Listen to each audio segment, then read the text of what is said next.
You have heard all about it for months now. Inflation and everything, it just seems more and more daunting. You gotta drive, like everywhere you go, it's four or something, or it's getting higher than four or something, like, it's ridiculous. In 2022, consumers felt the effects of rising prices. And as much as experts simplify the definition of inflation, the causes of it remain complex and in constant motion. But by looking back into other historical periods of inflation, we can see the range of causes and what can be done about it now. This is Clarified.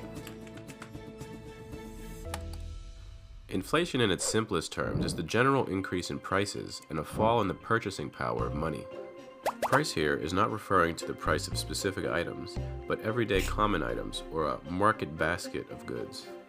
To track the change in these market baskets, economists created indexes like CPI. Consumer Price Index measures all goods purchased and has over 200 categories. In 2022, many areas saw a significant rise in cost. In December 2022, energy was up 7%, food was up 10%, and services were up 7%, bringing the overall index up 6.5% from the previous year in the United States. But to really understand the scope of these rising prices, we need to see what causes them. In July of 2021, the White House released an article examining comparable periods of inflation starting in 1946. From that time to the present era of inflation, they found 6 comparable inflationary episodes. The first being from 1946 to 1948, at the end of World War II. The elimination of price controls, supply shortages, and pent-up demand led to inflation around 20%.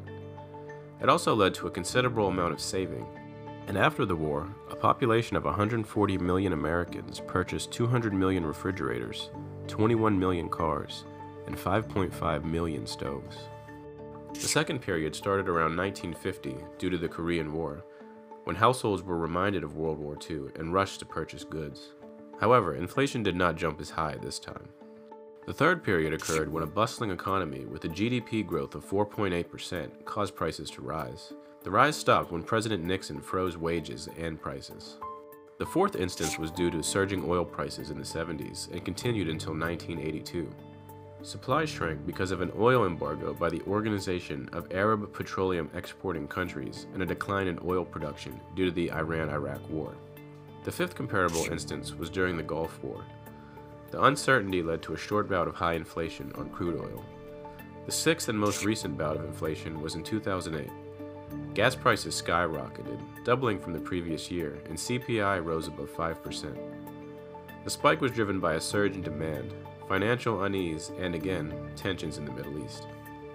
By looking through the history of inflation, it is easy to see some common denominators in these time periods. The 3 most recent episodes largely involved oil, and more than half, including today's surge, are due to war. Despite the similarities, the oil supply issues are not quite the same in every instance.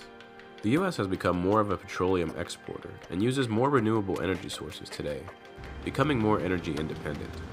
The rise seen in 1969 through 1971 is also different. The growth of the economy at the time is relatively higher than present day, which leaves the period after World War II as the closest parallel. Even though the wartime inflation caused supply shortages and a great demand, there were no price controls. These controls reduced prices by 30%, and when lifted, made things like food rise 13.8% a month after. There is no perfect scenario from the past that can tell us how and when this bout of inflation will recede. However, the post-World War II period suggests it can quickly decline once supply chains are fully restored and demand levels off. Our recent jump in inflation can be described somewhat as the perfect storm. Many small factors have compounded to create the rise in prices. The U.S. was still recovering from the ebbs and flows of the COVID-19 pandemic. For instance, when COVID cases fell, restaurants filled. As COVID cases rose, grocery store shelves emptied, leaving these sectors at the mercy of rapid swings in demand.